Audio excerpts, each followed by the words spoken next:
You're listening to an Airwave Media Podcast.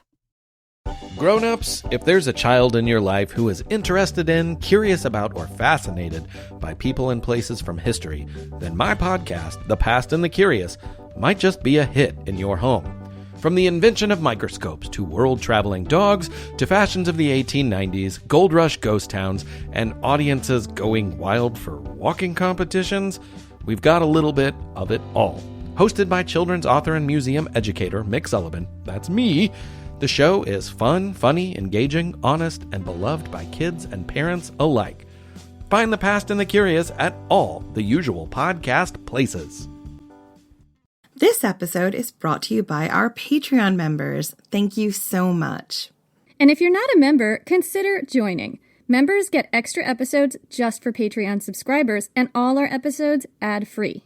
Membership starts at just $2 a month. Go to patreon.com/ancienthistoryfangirl for more info. And as always, thanks for listening. No battle plan survives contact with the enemy.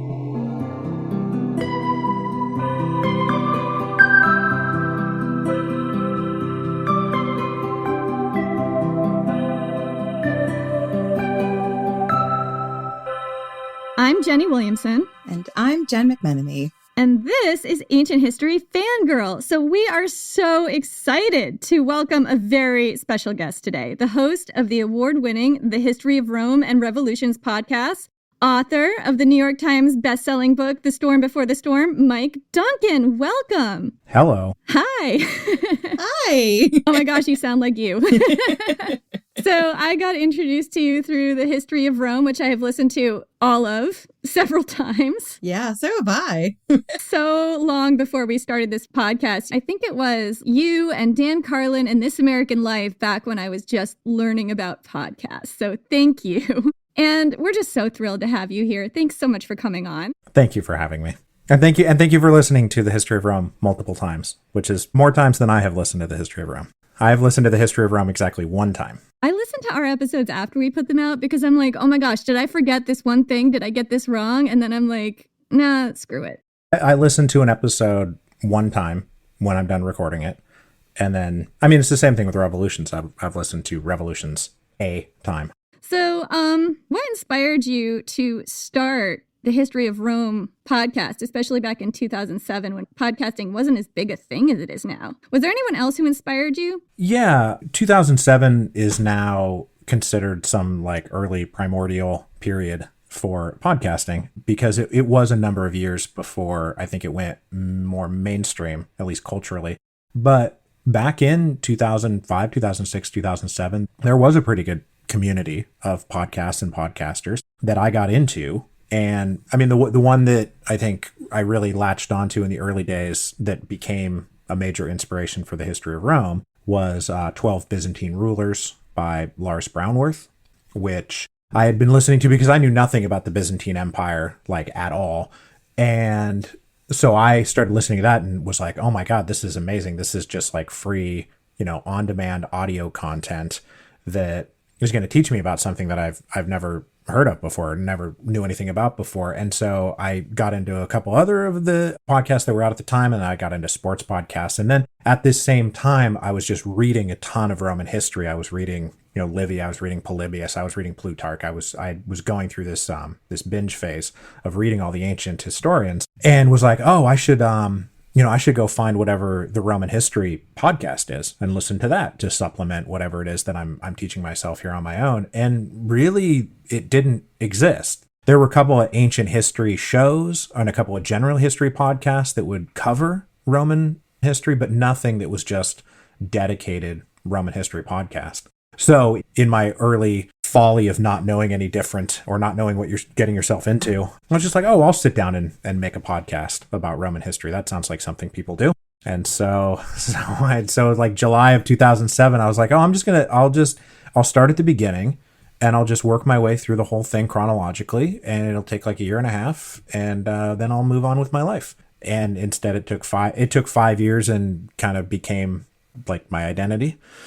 and has led to everything else, everything that's good in life. To be honest, it shocks me that you got through it in just 5 years. Yeah, I find that amazing.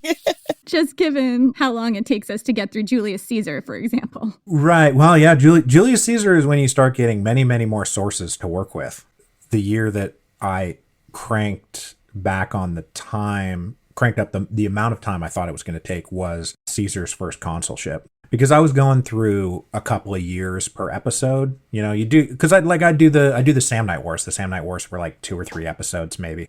And so I was like, yeah, this will be like 70 episodes when it's all said and done. And then I got to Caesar's first consulship, and that was a whole episode. And I was like, oh, I see. Like, right. This is actually I'm actually going to be here for a while. We relate to this, both of us, so hard because we've both had instances where we're like, this is only going to take like 2 episodes to get through. And like 15 episodes later, we're still on this topic.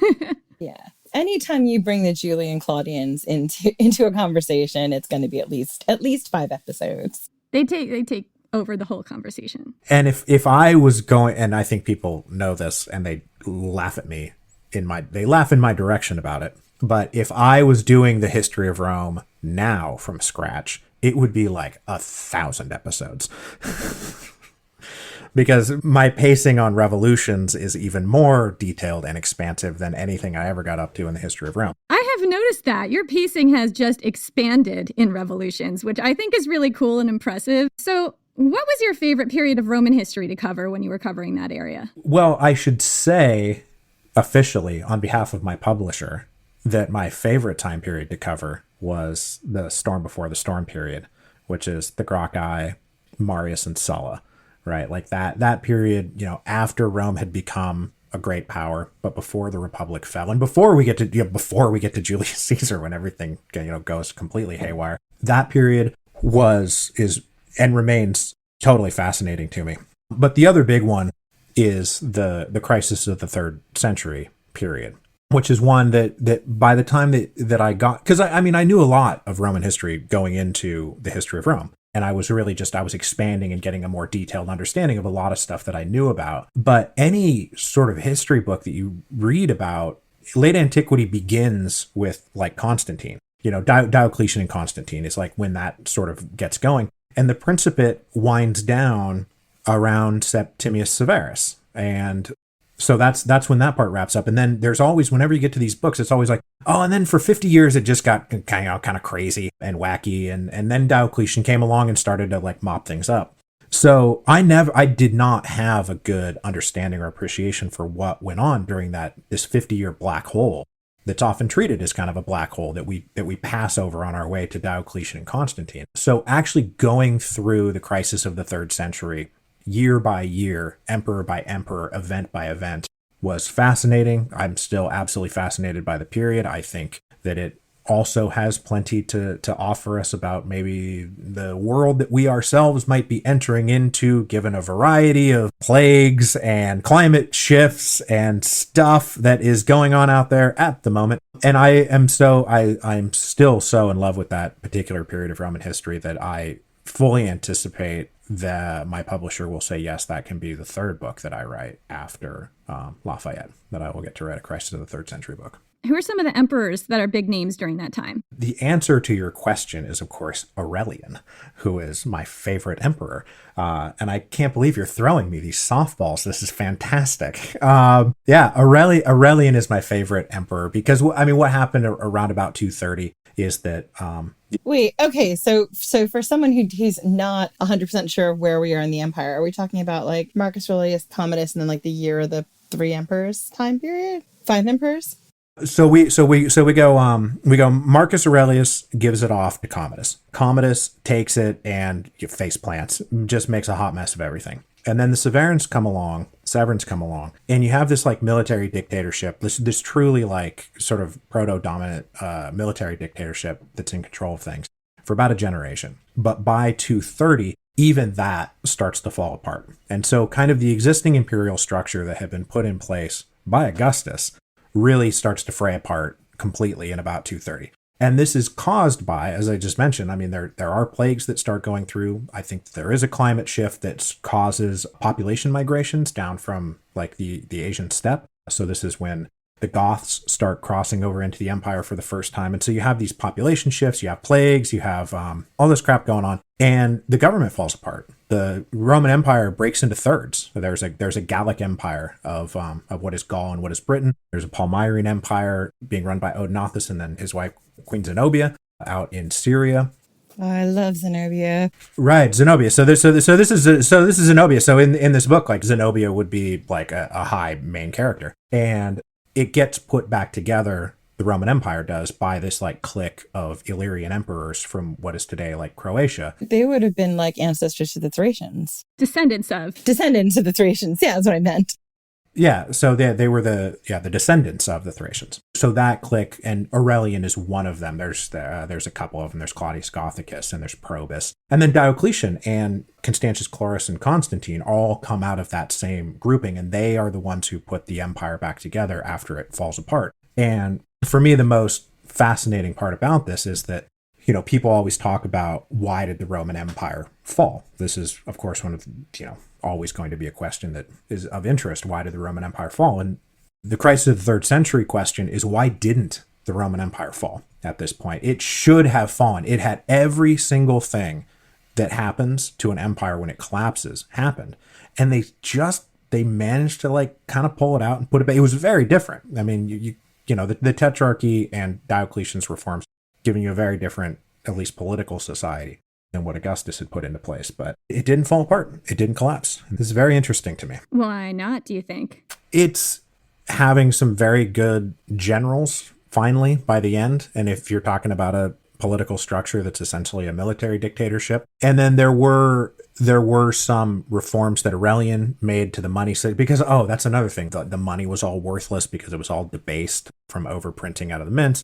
So it was kind of a run of good policy and good reforms. And then I think that some of the worst effects of the environmental catastrophes that were also hitting him at the same time kind of stabilized. So I think that grain production stabilized. I think that the plague started to dissipate a little bit. They were able to knit it back together. This is a period of time that actually I think Jen really loves too, because I know you love Commodus, Jen. He was so wild. Sometimes you read things and you're like, especially in the ancient sources, and you're like, could this have really been what was going on? Like, how did this happen for this amount of time? Like, I feel the same way about Caligula and Nero. And whenever I read all the ancient sources, I'm like, this has got to be someone's political spin on something, because it just seems impossible. I was just doing a lot of research into gladiators. And when you sort of read about Commodus and how he fancied himself to be a gladiator and getting in the ring and having his opponents definitely hamstrung or given wooden swords or shooting arrows into the crowd at people who laughed at him, you're like, why didn't he die sooner? Why wasn't he assassinated sooner? Is that what you're saying? Yeah, why did it take the guy in the bath so long to kill him?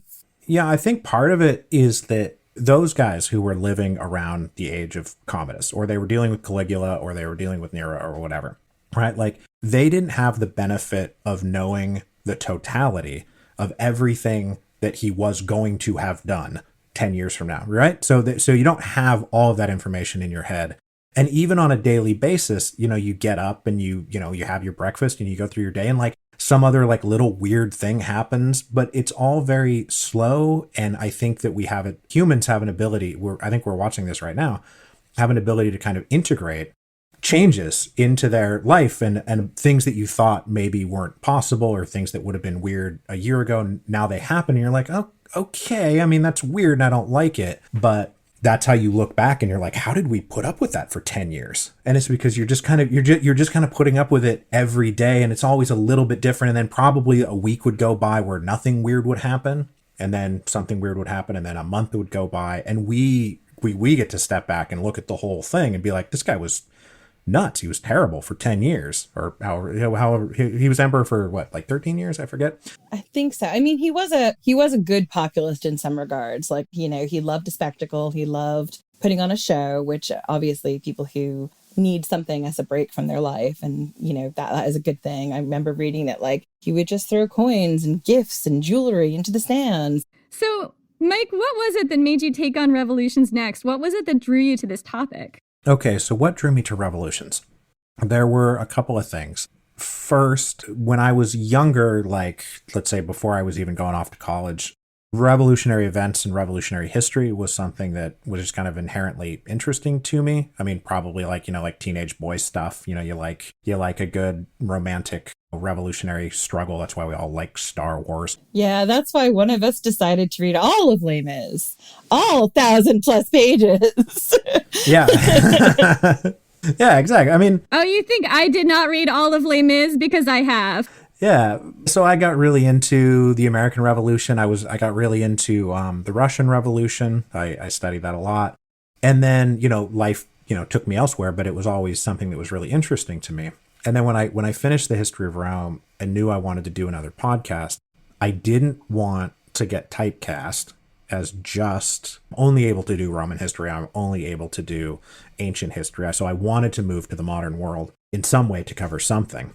And then I was hoping, this is again, when people point and laugh at me, is that I wanted to do something that was shorter than the history of Rome.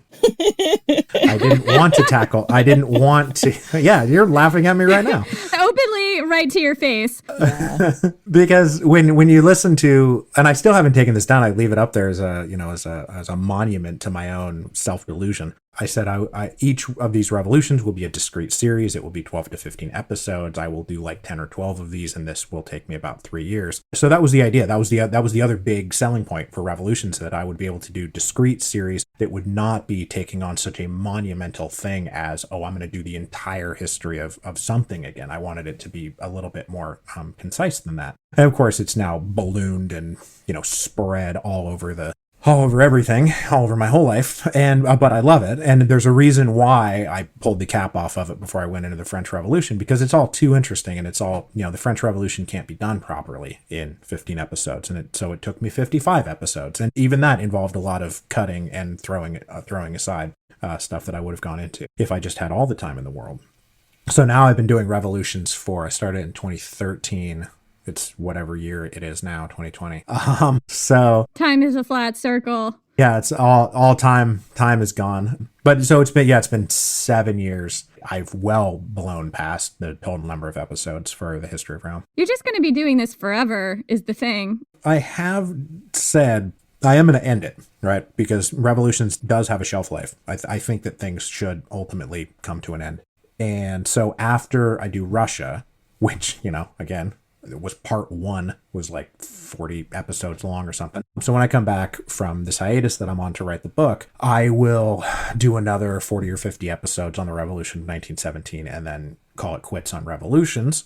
And then, probably just, I have 2 or 3 notions of what I would like to do after revolutions. None of it is set in stone. I do think what you said about sort of like seeing how the things balloon, like we found that our podcast is called Ancient History Fangirl. And for the past, what has it been, 2 years? 2 years, we've mostly just been in Greece and Rome. And everyone's like, when are you going to go here? When are you going to go there? I'm like, we're going to get there. We promise we're going to get there. The problem is like to go into the depth that you need to go into to cover a lot of different cultures and different areas of the world. You just need to be able really researched. So it takes time to get in there, and it takes time to feel where the story is and how you want to tell it. And there are still so many stories we haven't told in the area we're in right now. And so much of this is a function of world building, like we've kind of laid all this groundwork in this one area, and now it's easier because we can go back and just like, we know all the sources, we know where to find something, we know where the side stories are. And of course we discover new things every day, but it kind of, you have this framework as you go along. And if we decided to just up and move, to somewhere totally different, then we'd have to build that all over again. We want to do that, but it just takes a while. I understand. And I think also that just sort of trusting your own instincts about what is interesting to you there's like a really good way to, you should follow your own nose. I've often done that. Like if it's interesting to me, I feel like I can make it interesting to people who are listening to me talk about it. And if it's not interesting to me, or if I'd rather be talking about something else, I do think that that'll ultimately come through, because this is something that we do. I get to make a living at this now. I feel very blessed and lucky, but for years and years and years, I wasn't making any money at this. It was just something I was doing. And if anybody's going to sustain projects like this, you need to be interested in what it is that you're talking about, and you need to be passionate about what's in front of your face and not doing it. We got to please the people, of course, but you gotta please your own heart first. It's so true. It has to be something you cannot shut up about. I've given that as advice to people, which is when people are like, oh, I want to start a podcast, but I don't know what it should be about. And I have literally said it's the thing that people would like you to shut up about. Yes. That's your podcast, because you will find people out there who will want to listen to you in a way that your friends are merely tolerating you because they like you. Your friends, your spouse, your family members. Strangers in the bar, you know. And it's true.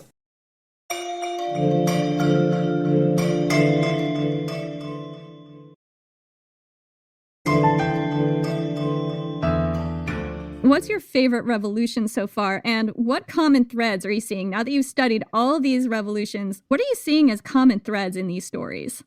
Okay, so question the first is, what's my favorite revolution? Which again sets us up very nicely, because even though it's weird to say this is my favorite of anything, when these things are not like great, who's your favorite mass murderer, like that kind of thing. But the answer is very clear. It's very clearly for me the Haitian Revolution, which that was the one. Doing that is the revolution I feel the best about having covered. I feel the best that I put it out there in as detailed a format as I did. And then it changed me. I mean, spending that much time in Saint-Domingue and Haiti with those people through that event really affected my own personal worldview. It affected my total interpretation of what else was going on in the Atlantic world. When I look back at my series on the American Revolution, I feel like my series on the American Revolution probably would have been better if I had done it after I did the Haitian Revolution, because there were lots of different things that came to me that were epiphanies for me. So it was really, kind of personally a bit transformative. And then just when I look back and, what are you proud of in your career? Putting 19 episodes of the Haitian Revolution out there for everybody to listen to, so that now when people say, oh my goodness, I never heard of this Haitian Revolution, people can say, oh, well, this guy Mike Duncan did 19 episodes on it, just go listen to that. And that's a great primer for you. It's not the whole story. Of course, none of these things can ever be everything, but I'll walk you through what happened from event, person, for the 15 odd years that the Haitian Revolution was raging. I was just going to say, was it just 15 years? Because I listened to the entire series that you did, and I was just like, this is a long time that these people are living through this. The official marking point of its beginning is 1791, but obviously things are brewing, and there's lots of unrest and rebellion before that. But 1791 is when it starts, and then Haitian independence is 1804. So that's my favorite revolution. So the other question is, what are some of the common threads that I have seen through all of these revolutions? One of them is very clearly that the early revolutions that I was covering, there's no such thing as a professional revolutionary. There's nobody who's sitting around in coffee houses plotting revolution. Even the French revolutionaries, they were talking about reform. They were talking about pushing the envelope. They were talking about change, but they didn't know that they were about to stage this thing called the French Revolution. And even when you get on down the road, and you do have people who were then able to look back in the French Revolution and be professional revolutionaries by, the Paris Commune, or by, of course, I'm doing the Russian Revolution now. There were lots of professional revolutionaries involved in that, but there's no predicting these things. They just kind of start to happen of their own accord. And you can push at things, and you can prod at things, and you can try to pull people in certain directions or undermine things or help things along. But for the most part, things just break out and things just happen.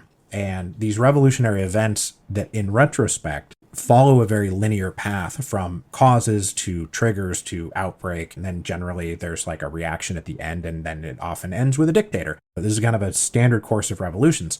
Most of these things are not predictable. The events as they actually unfold, there's a lot of chaos, there's a lot of happenstance. Things could go every single day of a revolution is a state of about 1 million different quantum states that this revolution could move into. And then it just moves into one of them, and somebody's up and somebody's down and somebody dies and somebody lives. And so all these things, the whole thing just gets it's out of hand, but also moving in a direction. It's crazy that way.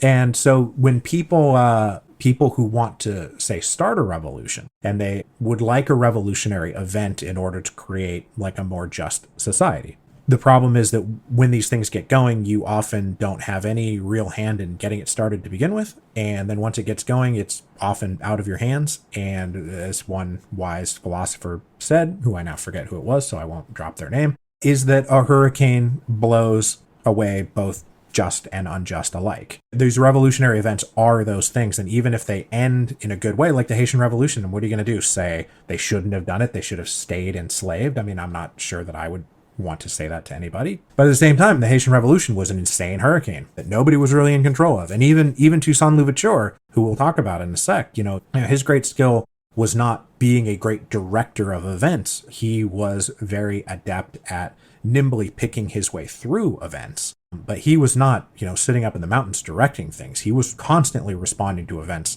that were well outside of his control. And that his skill was in his ability to respond and adapt to things rather than being able to direct things. So one of the big themes of revolutions is just how truly chaotic and out of control, out of anybody's control, everything is. Before going in, what I knew about this revolution was that it was a revolution where the enslaved people actually won. And that was so exciting to me and so intriguing. And I wanted to know all about Toussaint L'Ouverture and this amazing person who succeeded against all odds, because slavery has been with us since we had settled stratified societies. And the fact that in all this time, there's only one revolution that we know about historically where the people revolting were successful. Am I right in that? That's true, right? It's one of those true things that we can say is true, that the Haitian Revolution was the only successful, slave revolution in history. I mean, you got to qualify it a little bit just in the sense that there have been slave rebellions that have effectively allowed a breakaway slave community to go off and live by itself, for example, or, slaves have gotten away. There have been, marriage in the Caribbean and in South America was all very common.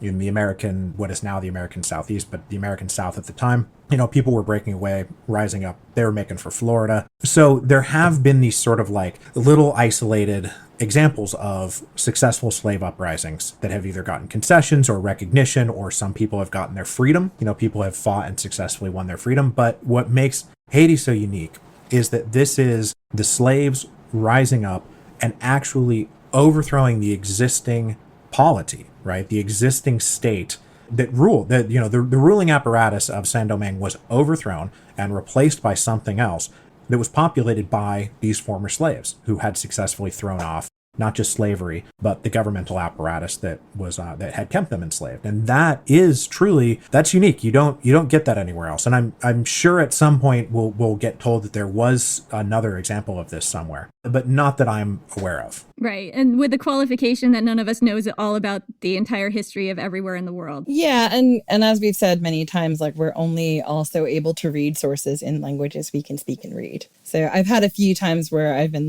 ooh, I'd love to know more about what was happening here, but I don't read this language. And no one's translated it, so.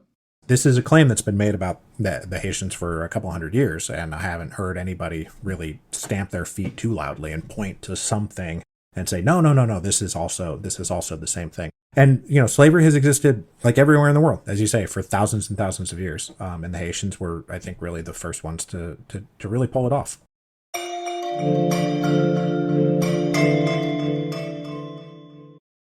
It's tax season, and at LifeLock, we know you're tired of numbers. But here's a big one you need to hear. Billions. That's the amount of money in refunds the IRS has flagged for possible identity fraud. Now here's another big number. 100 million. That's how many data points LifeLock monitors every second. If your identity is stolen, we'll fix it guaranteed. One last big number. Save up to 40% your first year. Visit LifeLock.com/podcast for the threats you can't control. Terms apply. So I want to get into Toussaint L'Ouverture and the Haitian Revolution. And I was hoping when we started talking about ideas for this episode to do kind of a comparison between the Haitian Revolution and Spartacus. Well, you're talking to the right guy. I know. You would be the person to talk to. I feel like this is your intersection here. For people who haven't listened to your episodes, which is a crime, and after this they need to listen to it, could you give us sort of just a brief potted history just so they're a little caught up? Easy.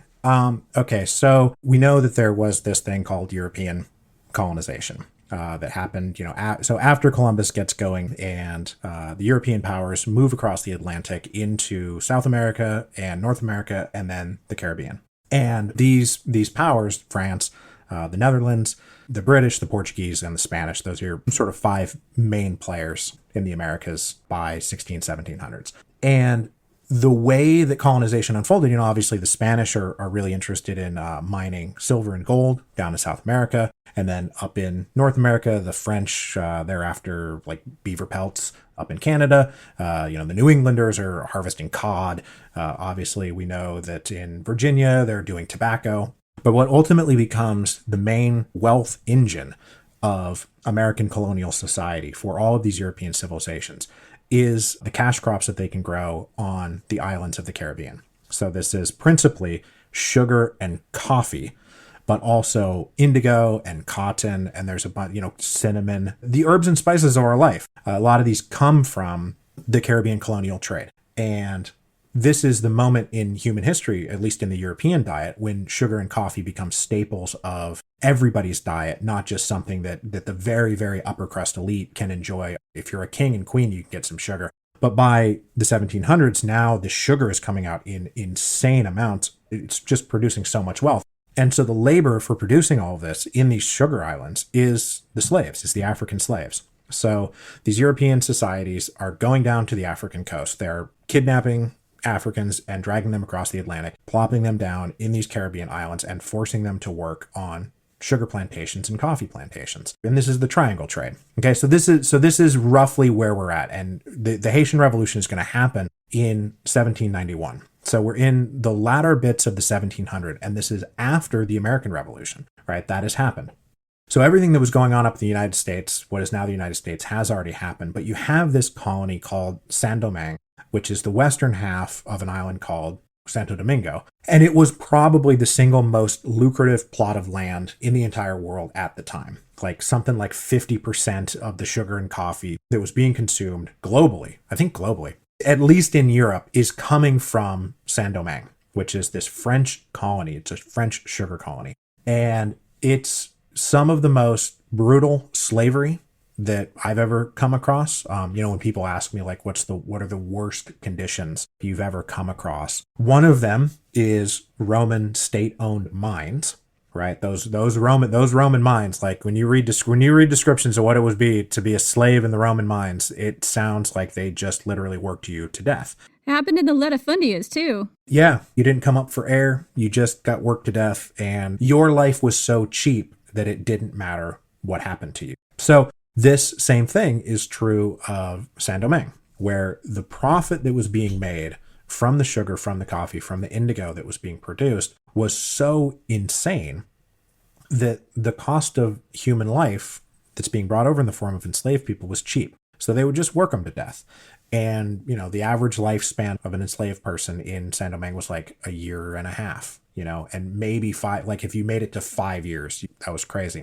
So this is not the only thing that's happening, because European settlers are coming there, planters are coming there, managers are coming there, whites are coming in there, living there too, and they are often taking as wives African women. And then those African women are often becoming their legal wives. And the children that they have are these people of color, these mixed race kids who are born free and under French law are free citizens themselves. So in Saint-Domingue, at the time of the revolution in 1791, there's a population of European whites, about 30,000 of them, and there's a population of about 30,000 free people of color who were well settled, who they own plantations, they themselves could be wealthy, they could be poor, whatever. They could be slave owners. Sure, many of them were. Of course, yeah, many of them were. Toussaint L'Ouverture was a slave owner himself at a certain point. Yeah, this happens. And then so there's about 30,000 free people of color, and then alongside them is about 500,000 Black African slaves who are doing the majority of the work. And so that is the population of Saint-Domingue at the time when the French Revolution breaks out. And the French Revolution breaks out in 1789, and Saint-Domingue is a colony of the Kingdom of France. And when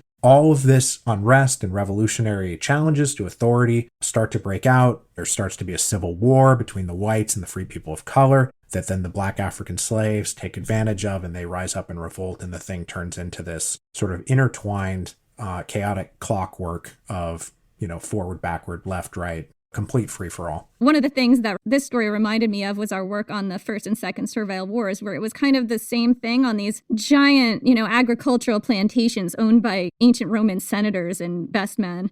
Ugh, yeah. We just have to do that every time. Life was cheap and they'd work you to death and they wouldn't give you clothes and they wouldn't give you enough food. And if you survived maybe a year or so, you were lucky. And the population on Sicily, I'm sure you've come across this, but the population on Sicily around the First Servile War was, I believe, 1 in 3 persons enslaved. And the population on Saint-Domingue, and correct me if I'm wrong on these numbers, 1 in 10 people wasn't enslaved. Like that was the balance. Yeah. There was like less than 600,000 people, and there were 500,000 slaves, whatever that ratio is. And as you say, like Sicily, one of the great problems with Sicily was that, quote unquote, everybody was a slave. And it wasn't actually everybody being a slave, and certainly not compared to the ratios that were going on. And this was true not just of Saint-Domingue. This was true of most of the Caribbean slave societies. Was you just had this massive population of enslaved workers being managed by, one of the similarities between Sicily and these islands was most of it was like absentee landlords, where the actual owners of the plantations, let's just focus on French colonies, most of them were either nobles or merchants who were living in Paris, Versailles, Bordeaux, something like that.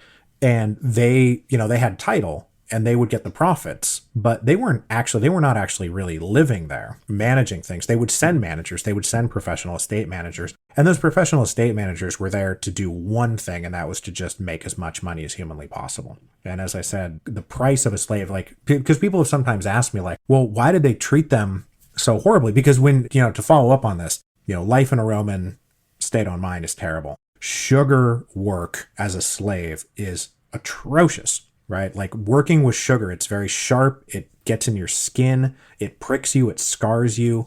You get, sweat and sugar bleeds into that. You're basically just, your body is kind of on fire for most of the day.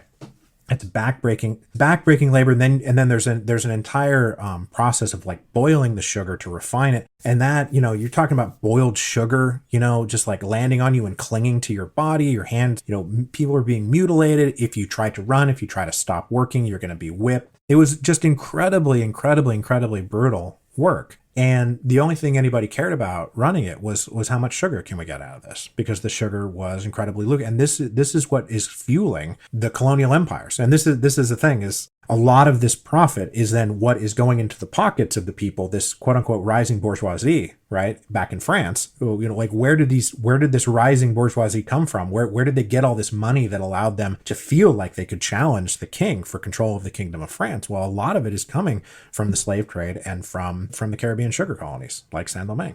Unbelievable. One might call it hypocrisy. Screaming hypocrisy. One of the things you mentioned is like just looking at the cross section of when the Haitian Revolution happened and when Spartacus's revolution happened.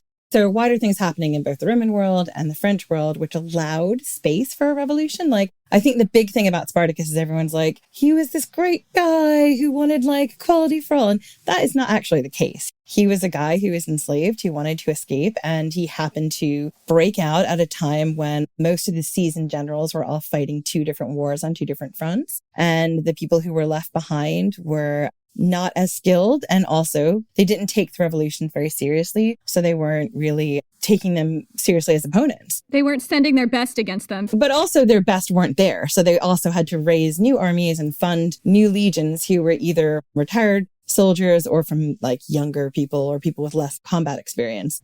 No, I think that's entirely true, and this is what makes Saint-Domingue possible. This is what makes the Haitian Revolution possible, is that it is going to be happening against the backdrop of the French Revolution and the French Revolutionary Wars that follow up on that. What the slaves who are rising up in Saint-Domingue were able to, the reason they were able to do this is because you have the Spanish Empire, the British Empire, the French Empire are all jockeying for position in this space at the same time. So like there's a larger imperial war that is happening where the slaves on the island are able to draw support from France's enemies, right? And so without that, this is a big question. Why did it work in Haiti where it didn't really work anywhere else? And part of it has to do with the fact that they were able to link directly into basically funding and arms from the Spanish government and from the British, who were going to be able to support them in their fight against France, because they're trying to, because I mean, the Spanish don't care.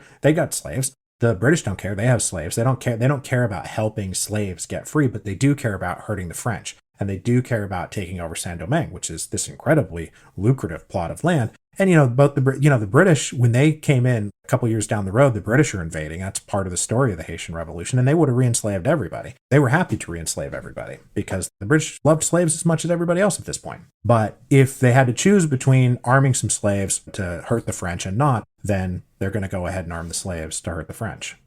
Yeah, everybody's trying to play the population of Saint-Domingue, like the revolutionaries of Saint-Domingue, against each other. Louverture just navigates these currents. Like, there was one point where he's facing off against Napoleon. So let's talk about Toussaint L'Ouverture and who he was and what his background was. So Toussaint L'Ouverture was not uncommon, but not totally rare, is that he was actually born in Saint-Domingue, right? Most of the slave population are recent arrivals from Africa. Even on the eve of the revolution, I think something like half of the slaves who participated had only been on the island for like less than a year. So this is not really a story of like long oppressed people rising up. Many of them were recent arrivals, which helped play into they were mostly trying to not become slaves. Anyway, Toussaint L'Ouverture is born into slavery, and he shows at an early age clear signs of intelligence and clear signs of he's like a precocious kid. And he has a master who takes note of this and kind of tutors him, teaches him how to read, teaches him how to do math, teaches him how to watch accounts, because it's a very valuable thing to have a black African slave who's like multilingual and who can run an estate. And so Toussaint would have been given various privileges by his master to sort of bring him along. And Toussaint L'Ouverture became, while he was still a slave, a very well-respected citizen of the community. Most of the time you're not really allowed to leave your plantations. Toussaint would have been one of the ones who was kind of allowed to come and go as he wanted. He could go down to the ports, he could come back to the plantation. He was talking to everybody. And he was an estate manager. He was an overseer. And so at a certain point in his life, he's probably, I'm going to be a little hazy on the details, but I think he was in his mid-30s. And his master allowed him to buy his way out of slavery because slaves could make money on the side, selling various things they had grown or made. You could make a little money for yourself. And so Toussaint was allowed to buy his way out of slavery, and he became a free man. So when the Haitian Revolution actually breaks out, though Toussaint L'Ouverture had been a slave, he was not at that point currently enslaved. He was a free citizen of the French kingdom at that point. So he gets married, he has some kids, he starts up his own plantation. He himself becomes a slave owner because slavery at in this moment and in this time and place was very much accepted. And though it had its racial connotations, he was free.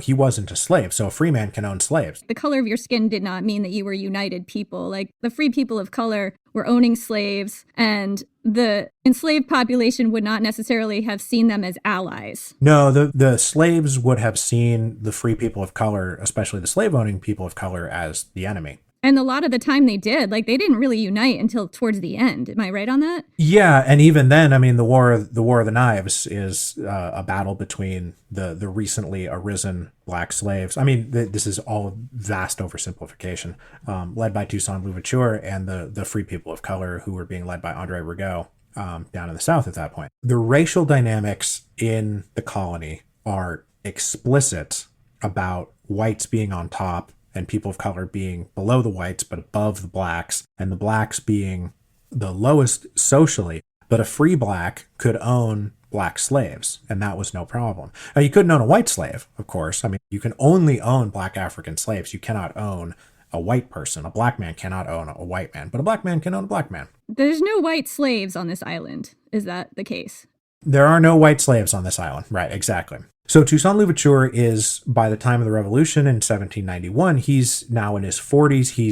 His plantation actually didn't work. He went back to work for his old master as a manager, and he was not even a participant in the initial uprising in 1791, Bookman's uprising in August of 1791, which is slaves getting together and deciding to rise up. And Toussaint L'Ouverture kind of hung back to see, because there had been, we talked about this earlier, there were rebellions, there were uprisings. Slave uprisings and slave rebellions were a common feature of colonial life, right up through the United States, the Caribbean, South America, Venezuela, whatever, you name it.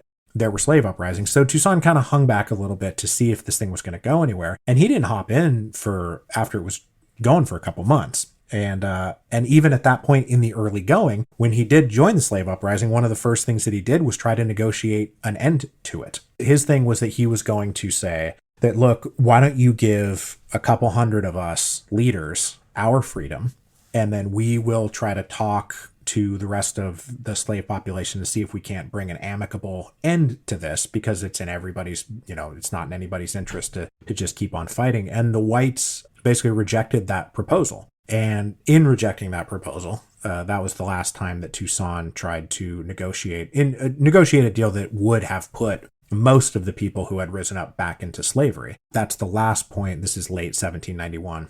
This is the last point that he actually is willing to negotiate putting anybody back into slavery. And from that point on, one of his singular points is that at least everybody in the army, everybody who's fighting in this army, we're free now. That's it. It's self-declared, right? It doesn't come from you. It's really funny as you get farther along to 1793 and 1794, when the Emancipation Proclamations start coming from the white colonial officials. The guys who have rose up in 1791, they're like, yeah, this doesn't apply to me. I'm already free. It's done. I've been free for 3 years. Like, we're not waiting for you to bestow freedom on us. We are declaring ourselves free. Yeah, so that's exactly, and so where these guys go is to the Spanish, and because the Spanish are right next door in what is today the Dominican Republic, because Santo Domingo is one island with what is today two countries, Haiti on one side and the Dominican Republic on the other, and the Dominican Republic was at that point just a Spanish colony, and so they link up with the Spanish army. Many of these slave generals, including Toussaint, become commissioned officers in the Spanish army.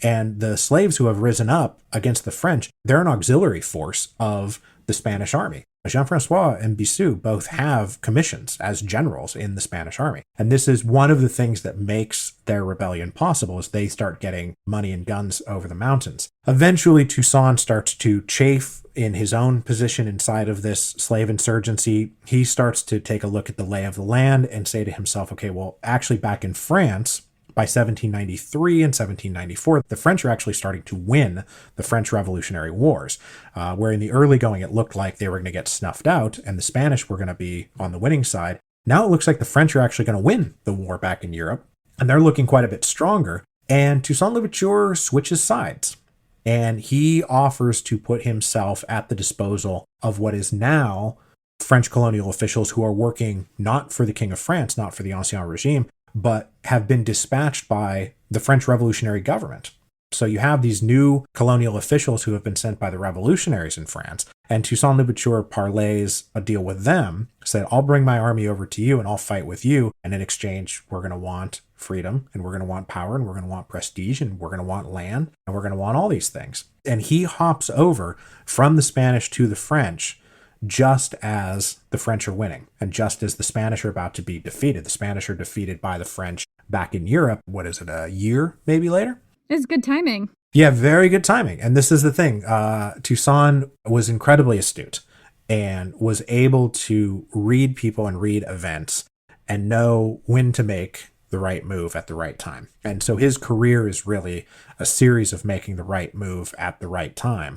But as I said, there is a cynical and ambitious side to Toussaint, but he would never compromise on putting people back into slavery after that sort of initial brush with being willing to negotiate his way out of it. We've covered a lot of this already, but one of the things I was really interested in talking to you about was advantages that Toussaint had, and advantages maybe that were endemic to the situation that Spartacus didn't have. And we've touched on all the outside events brewing that affected Toussaint and his ability to sort of navigate between these huge colonial powers. But there's also other factors. For example, when the British came over at one point to quell this rebellion, they all got struck down with yellow fever.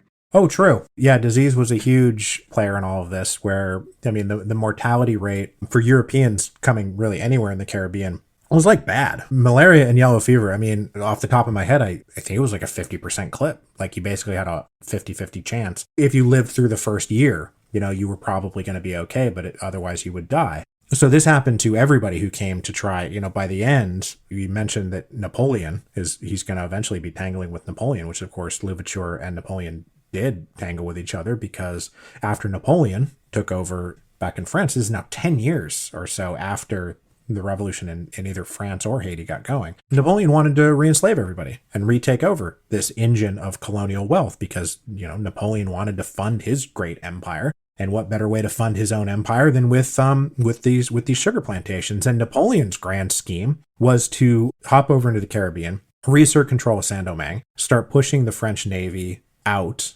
so that it could take over Jamaica, so it could take over the rest of Santo Domingo, so it could take over Puerto Rico, all those islands. And then they were going to move up into Florida and Louisiana and the Gulf Coast of Texas and Mexico. And that he was just going to carve out this huge French colonial empire. Like all of the Caribbean would have been working for Napoleon. And his first move was to send this huge armada, right? Like so many ships and like 50,000 soldiers are going to go to once and for all reassert control over Saint-Domingue and turn this revolutionary event into what would amount to a very large but ultimately futile uprising, which all slave rebellions end in failure. So Napoleon's like, so this is when it ends in failure. This is when it happens. It's me. I'm Napoleon. I'm going to send this guy, General Leclerc. They're going to reconquer him. But when they showed up, there's an epidemic. And like all those French soldiers, they get sick. And Toussaint L'Ouverture and his generals and all of their soldiers, they pull back into the mountains and say, we'll let them sit on the coast, and most of them will die of these various tropical fevers. And then if we need to, we'll come down and we'll mop it all up. And this wasn't a bad plan. It pretty much worked for the Haitians. It didn't work quite so well for Toussaint L'Ouverture because he now has enemies inside of Saint-Domingue, what they're about to turn into Haiti. And he's got plenty of internal rivals. And they capture him and hand him over to the French. And he winds up dying in a French prison, sadly. He does not get to see the end of his revolution, which is tragic. But the yellow fever advantage is not something that Spartacus had. Right. Yeah, he didn't have tropical fevers working for him. And then as we've said, though, like the other big one is that Spartacus is rising up in the center of the Roman Empire. The Roman Empire, like, at its height, or very close to at its height, and certainly in the Western Mediterranean. What Toussaint L'Ouverture could do, and all of those guys could do, is look for another power to back them up. And I just don't see where Spartacus gets that support. The only one would have been Mithridates, but getting to Mithridates would have meant crossing the Alps and then crossing Rome, all of the Roman armies again. So nobody was going to be able to come in. Yeah, it's not easy. If Carthage had still been a thing at that point, but of course you don't get, Italy isn't what Italy is when Spartacus is alive without Carthage already having been destroyed. You don't have the slave society that Rome became without them having defeated Carthage already. So there was nowhere, and the one time in the Spartacus story when he does look to sort of getting support for, he's like, makes this deal with the pirates, and the pirates, what do? They screw him over. Yeah, thanks, pirates. Yeah, thanks, pirates. Yeah. Thanks for nothing, assholes. Although, worth noting that the Haitians were on very good terms with the pirates. The pirates of the Caribbean, I mean, they were a real thing, and they were still cruising around. Yeah, all the Jack Sparrows out there. Yeah, that's a lot of ways that they got guns, and it's a lot of ways that they sold. They were able to sell contraband because obviously, they're being blockaded by everybody, and so one of the ways that they could generate a little bit of cash was selling pirates. But they never tried to escape. Right. They never tried to escape with the pirates or they would have been left behind. They weren't depending on the pirates to that level. Yeah. Spartacus's plan was to take his army to Sicily and then to, if I'm remembering correctly, and then to get the entire island to rise up again so that then he had new recruits to take on the Roman Empire. There's also a really interesting part in that story where Spartacus does send his demands to, I can't remember which general it is or trader. And he's like, this is what we want. Come to the table and have a discussion with us. And if you do, this can all end. And of course, the Romans are like, no, we're not going to do that. We're just going to crush you. And then they continue to not be crushed for another year or so. But eventually crushed. Oh, yeah. I mean, it's not a happy ending for Spartacus. It leads to the sort of chaos that comes next. I mean, what is it like? How much longer after Spartacus is no Julius Caesar's there already? Well, Julius Caesar's still around. Yeah, we don't know where he was, but he's running around, so. Mystery, great mystery. He won't tell us. Well, according to the TV show Spartacus, he was right there in the middle of all of it with flowing blonde hair. The blonde hair, woo! Yeah, oh yes. We have watched that series many times. Yeah, the blonde flowing hair. Yes, the locks. Very blonde, very ripped. I'm just like, all right, Julius Caesar has been working out. It's like he's been like surfing somewhere. So what were some other factors that contributed to Toussaint's success here? Topography, culture, geography? Well, I think certainly Haiti itself is incredibly, for lack of a better way of putting it, it's a very steep country. There's a coastline, and then it moves very rapidly into these steep mountainous cliffs that had to be terraced to make the coffee, for example, and then you would make the sugar in the valleys. But you could always, in just the brass tacks of making war, there's high ground and there's low ground. And so if you control the high ground, you're in much better shape than if you don't control the high ground.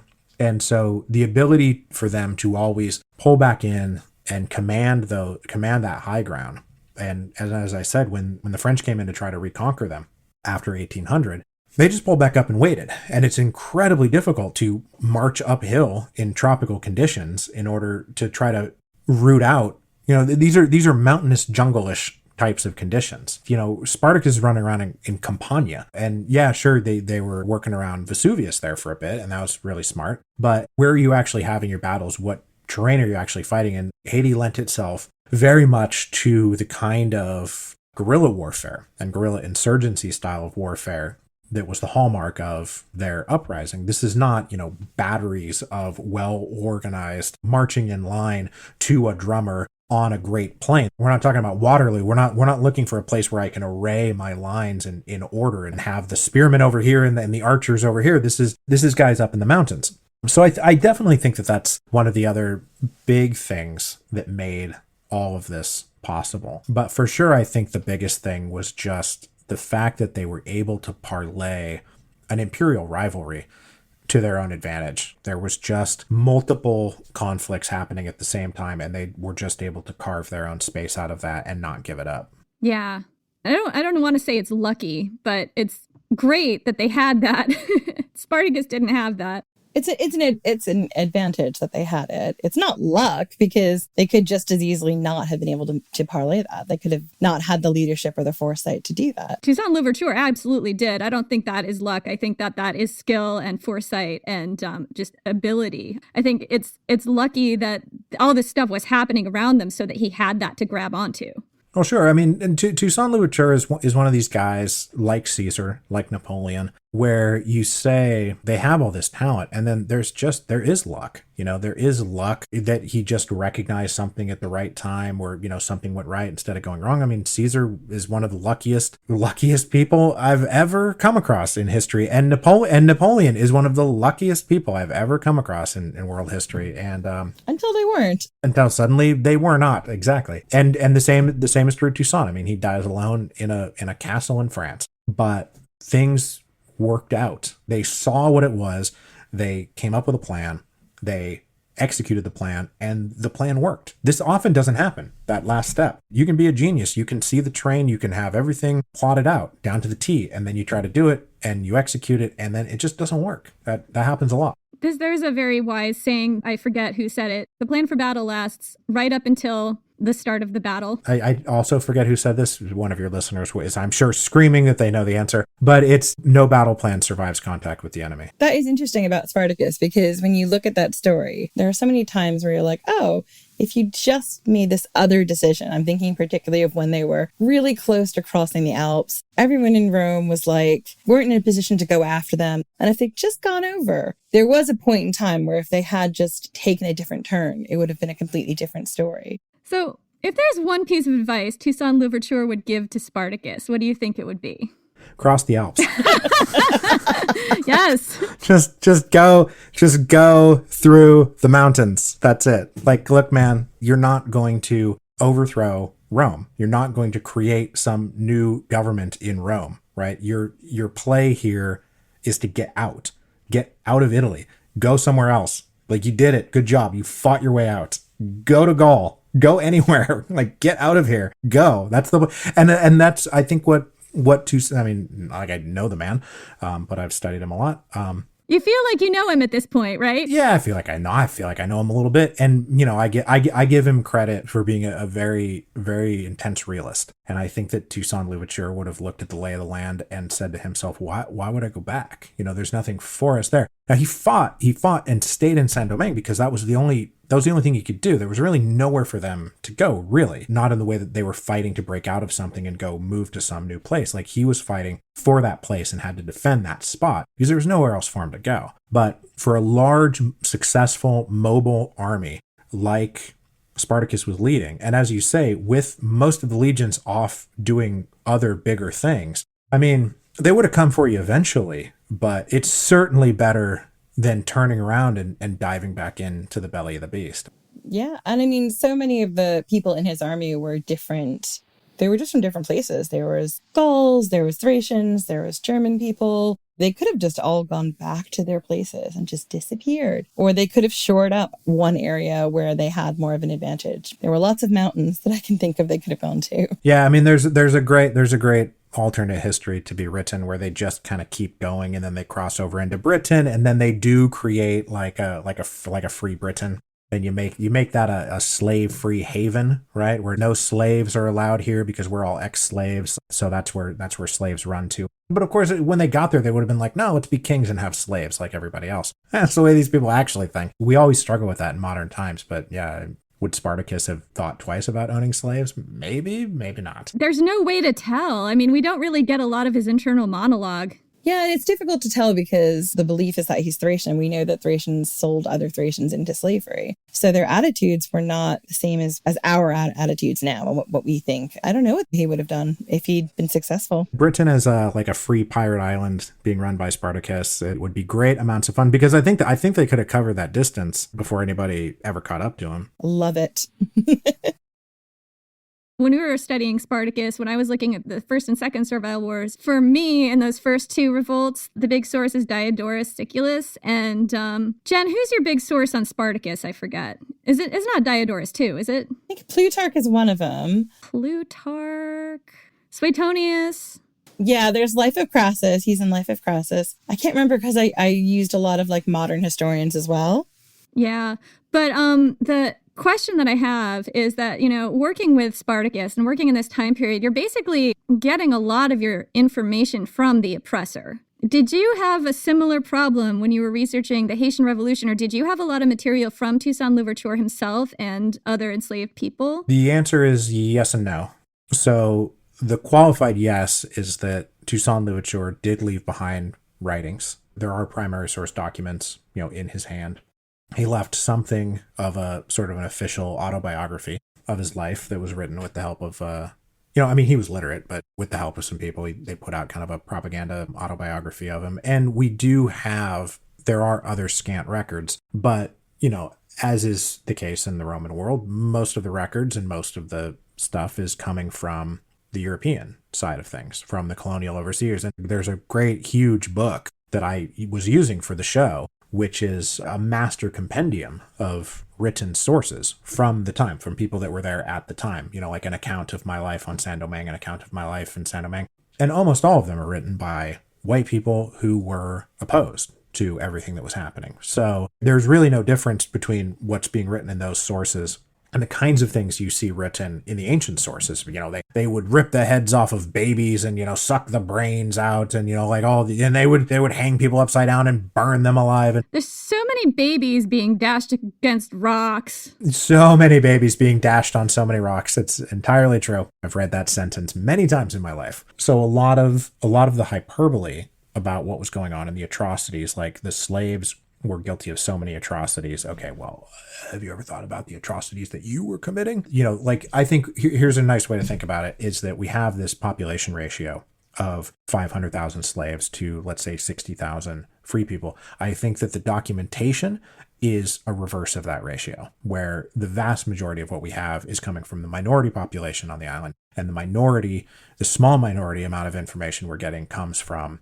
a majority of the population. Now, there is great stuff out there. There have been some great social histories written of the Haitian Revolution. And there was a lot of oral tradition, right, that also got passed down that eventually did get documented. And so, that's a mix of becoming quasi-mythological. But there's definitely rooted truth in most of those oral histories. So you had some stuff to work with, at least. Yeah, there's definitely, it's not the barren wasteland that is a lot of the ancient world, where you can sit down and in you're looking at 7 paragraphs and like, oh, this is the sum total of what we have to go with about this particular event or this particular war, or this particular person. Like, everything comes from these 7 paragraphs. It's not quite that bad. And with the Europeans being such fastidious record keepers, even of things as abhorrent as slavery, there's plenty enough to build an accurate depiction of what was going on in that society, who was doing what. And even if it's difficult to penetrate to the very inner recesses of what some of them were actually talking about, I think there's enough that we do have a really good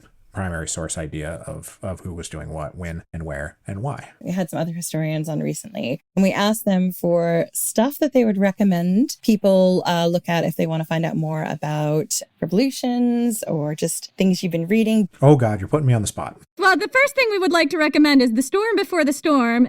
Yes, you should. So the Storm Before the Storm, the beginning of the end of the Roman Republic, covers the first 2 servile wars are in there. They are, because I think I cited you for one of our episodes. Hey, fantastic. Because we've been talking so much about Haiti, I'll just keep it on Haiti. That'll be a nice thing. Okay, so you've heard me talk about all this and you're like, okay, what should I read? There are 2 books that I think that people should read. One of them is Black Jacobins by a guy named C.L.R. James. He was an Afro-Caribbean writer, mid-20th century, who wrote the first really good sort of modern history of the Haitian Revolution, and it's foundational text. And even if you now read it, and you have to read it in the context of it being written in the 1940s by this Afro-Caribbean Marxist, it's really, really great. And it's a transformative book that everybody should read. And if you want to know about the Haitian Revolution, you need to read Black Jacobins. It's a great book. James was a great writer. The other one, a more updated history of it, is a book called The Avengers of the New World by a historian named Laurent Dubois, which I forget how he pronounces his name in English. He's a guy. He's at Duke, I think. But he's written a series of histories of Haiti. He wrote one, just a general history of Haiti. But Avengers of the New World is what this one is called, and that will take you through from like the origins through to the end. It's one of these sort of like 350 pages, like good sort of written for a general audience to walk you through everything. And if you read Avengers of the New World and Black Jacobins, between those 2, you will have a very rich understanding of what happened. And look, be a better person. Yeah. Also that. Look, you'll be a better person in the world if you know about this stuff. So thank you so much for coming on. We really appreciate you taking the time, and this has been fabulous. Thank you so much. Thank you for having me. That was fun. Thank you. Do you want to plug anything else before we go? I should do one big plug, which is that I'm on hiatus from Revolutions. If you go try to find Revolutions right now, you will see that it stopped dead in its track at episode 10.39, because I'm on hiatus finishing my book, which is a biography of the Marquis de Lafayette, which will deal with adjacent issues to this, because Lafayette was a major participant in the American Revolution, and then he went back to France and was in the French Revolution, and then he was ultimately in the Revolution of 1830. And, we've spent this whole time talking about slavery and, how does Toussaint L'Ouverture own slaves? Well, Lafayette came to America really without any kind of notion. He was a 19-year-old kid running away from home, right? That's who Lafayette was when he came to the American Revolution. He hadn't thought deeply about anything, but he emerges from the American Revolution, goes back to France, and becomes a pretty prominent abolitionist. He was never able to reconcile liberty, equality, and slavery in his own mind. So he becomes, when the British abolitionists like Wilberforce and Clarkson, when they get going, they're very good friends with Lafayette, and he's one of their main points for the PR campaign of abolitionism. Lafayette was a huge player in that. Except the complicating bit is that after the American Revolution, but before the French Revolution, he got it in his head that he wanted to prove that gradual slave emancipation was possible. And so he bought a plantation in French Guiana and owned himself on a cinnamon plantation 70 slaves. So he himself is a slave owner and also a prominent abolitionist at the same time. His whole point was to prove that if you treated the slaves well if you educated them, if you give them some religion, because he's a European, give them some Christianity and books to read and teach them how to run their own affairs, they can be free. And we can do emancipation in this kind of slow, gradualist way. And he buys the plantation. But then the French Revolution gets going, and he gets carried away by other things, and the slaves that he owned never actually wound up getting freed by him. They were eventually, they got caught up in the same Emancipation Decree of 1794 that was triggered by the Revolution of Saint-Domingue. I mean, French Guiana was just another one of these American French colonies, American French slave colony. So Lafayette is wrapped up and adjacent to all of these stories. And he too, like we know this about history, that the very simple romantic tales that we know are entertaining, but they're also not 1/1,000,000th as interesting as the lives that these people actually led. And so I will explore all of this in the book, the highs and lows of his life, and a lot about his relationship with abolitionism, which was a huge part of his identity, and also is often undercut by some of the things that he actually did or did not do. So hopefully that makes you want to read the book more. I'm fascinated by Lafayette just because I was an American